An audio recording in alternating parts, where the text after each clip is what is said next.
গাংনী উপজেলার চৌগাছা সরকারি প্রাথমিক বিদ্যালয়ের প্রধান শিক্ষক রাকিবুল আটক করেছে পুলিশ।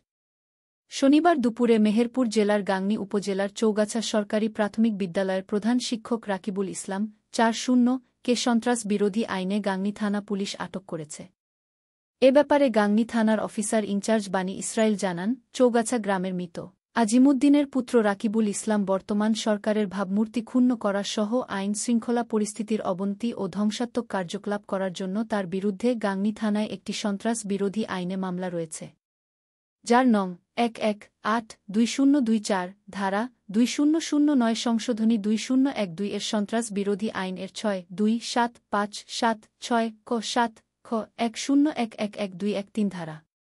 পলাতক রাকিবুল ইসলাম চৌগাছার তার নিজ বাড়িতে অবস্থান করছে মর্মে সংবাদের ভিত্তিতে গাংনী থানা পুলিশের একটি টিম অভিযান চালিয়ে তাকে আটক করেছে।